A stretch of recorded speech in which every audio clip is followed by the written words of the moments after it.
no doubt that the Vatican has an enormous amount of secrets, because the simple reason it's been around for hundreds and hundreds and hundreds of years. Deep beneath the Vatican, under the most sacred altar in Christianity, excavators uncovered something that should not exist, a buried complex older than Rome itself. What began as a routine burial request for a pope quietly exposed a pagan world that was supposed to stay buried forever. Sealed beneath the church was an ancient graveyard, tiny houses for the dead, animal bones used in strange rituals, and secret messages carved into red walls. And the deeper they dug, the clearer it became. St. Peter's Basilica was not built on holy ground. It was built to claim it. Coded messages from the first pope. Inside the heart of Rome, the ancient walls of Vatican City protect more than just art and gold. In 1939, the world was on the edge of a massive war, but inside the Vatican, a different kind of drama was unfolding. Pope Pius XI had just passed on, and his final wish was pretty simple. He wanted to be buried in the underground crypts near a pope he really liked.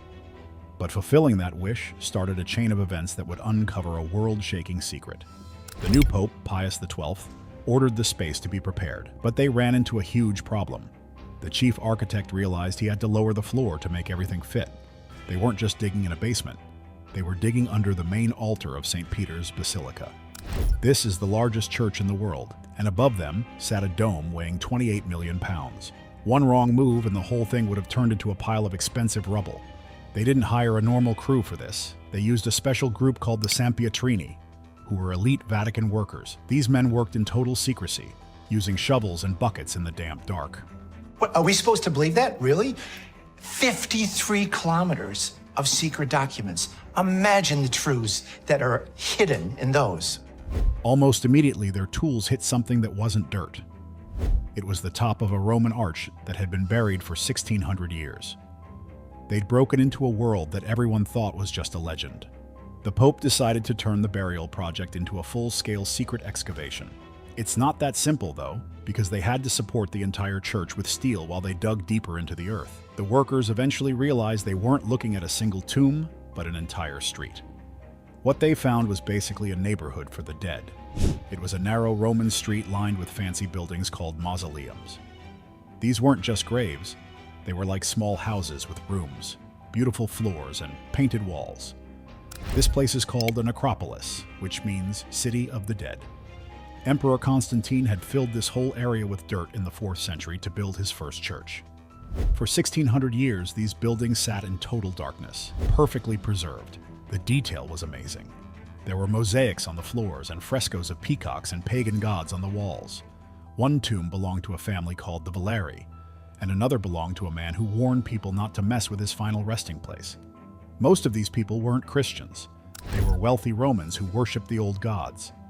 They had altars for wine and honey offerings, and even plumbing systems for their rituals. It's a wow factor to think that while the Pope is giving a speech upstairs, there's a pagan city with vibrant colors just a few feet below. The archaeologists found urns with ashes and statues of Bacchus, the god of wine. Say sections added to it, unclear and maybe even unfit for religious ceremonies that were taking place there. This proved that Vatican Hill was a major burial ground long before it became a holy site for the church. The crazy part is that these pagan families had no idea their private plots would become the foundation for the most famous church in history. They even found tombs for people who worked at the nearby circus, which was a place for races and games. This City of the Dead was a perfect snapshot of Rome in its prime. But even with all these amazing houses, the team was looking for something much smaller and simpler. Prophet Hill before the first emperor. Yeah, about that ancient temple older than Rome itself. Long before the popes or the emperors, Vatican Hill had a really bad reputation. The name Vatican comes from an old word that means soothsayer or prophet. It's likely an Etruscan word, which refers to the mysterious people who ruled Italy before Rome. These people used the hill for rituals and reading omens by watching birds. For the early Romans, the hill was a swampy, nasty place full of snakes and bad air. They actually thought it was haunted and spiritually dirty. It's hands down one of the creepiest spots in ancient history.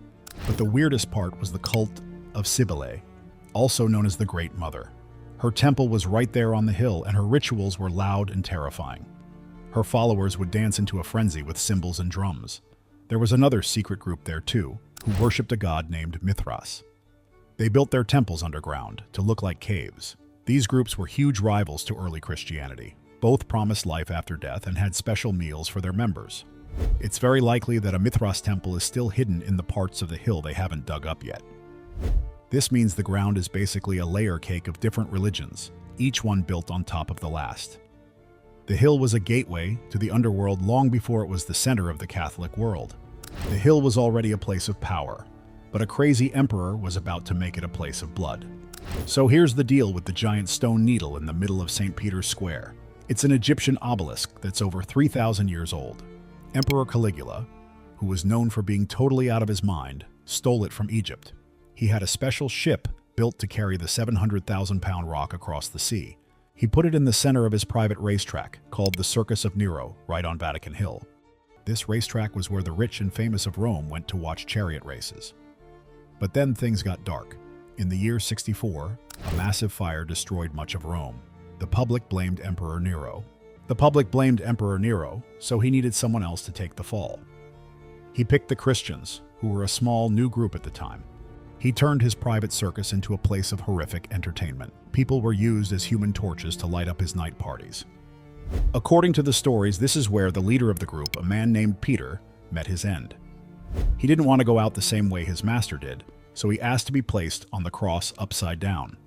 This happened right in the shadow of that big Egyptian obelisk. That stone has seen everything from pagan races to the start of a global religion. It's the only thing on the hill that hasn't moved in 2,000 years. It was quite innovative. We had never seen such architecture before. It would require economic and material efforts that were proportionally gigantic.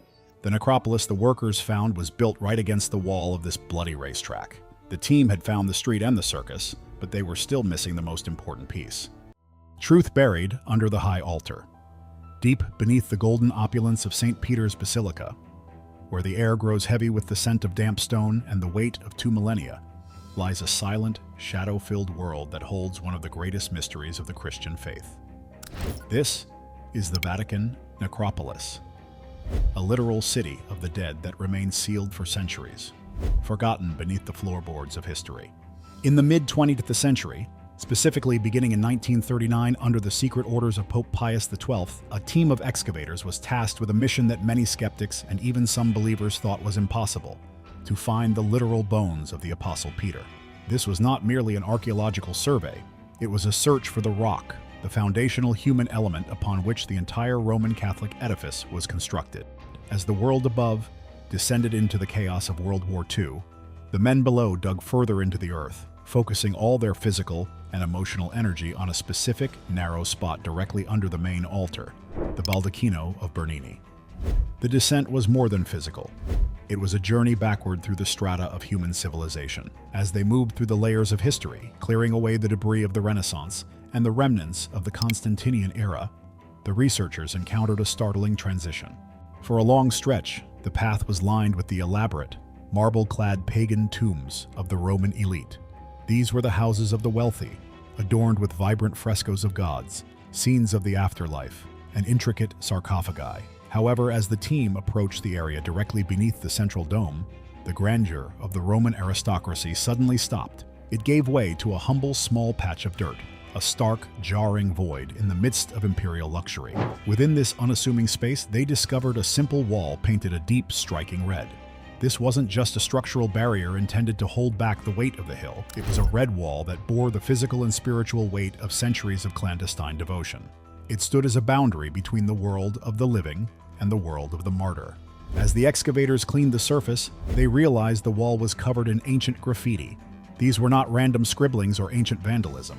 They were thin, frantic scratches made by people who were risking their lives just to stand in that damp, underground space. This was a sacred guest book for secret Christians from 1700 years ago. In an era where their faith could lead to execution in the nearby Circus of Nero, a place of public slaughter located just yards away, these believers left behind heartfelt messages that served as a bridge across the millennia. The team found pleas like, "Peter, pray for us," and "Peter, intercede for the Christian people," alongside the iconic symbols of the early church: the fish, the anchor, and the Christogram. To the archaeologists, these etchings were more valuable than the gold of the basilica above. These are the most difficult domes to build because the nature of the hemisphere wants to implode.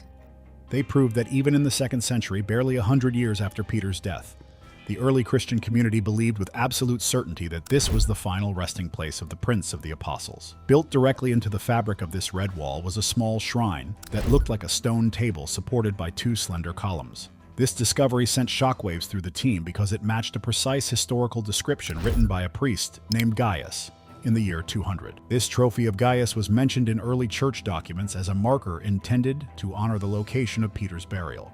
The physical reality of the shrine confirmed the oral and written traditions of the church. However, the excitement soon turned to a chilling silence.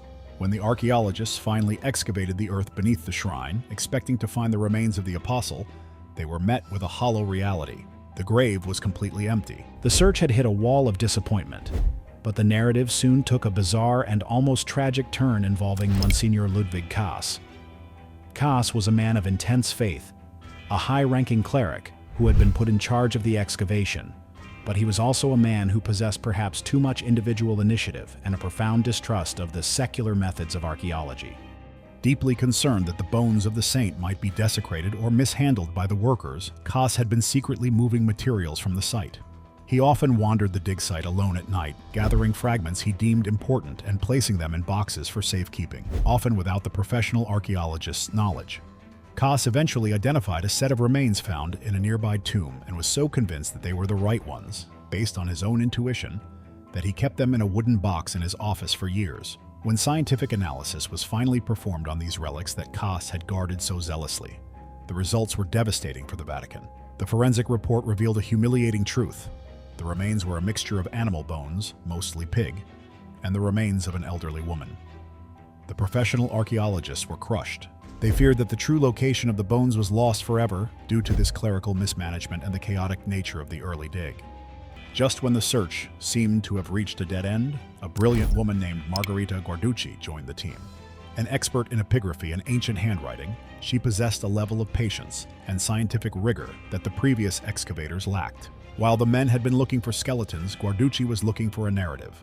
She spent years in the dark, damp, and claustrophobic necropolis, meticulously tracing every scratch on the walls with a jeweler's eye.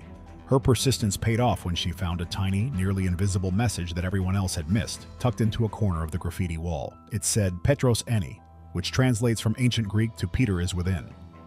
Do you think there's still an ancient temple hidden in the dark down there? Leave a comment with your theories, like this video, and subscribe to the Unsealed Prophecy for more revelations.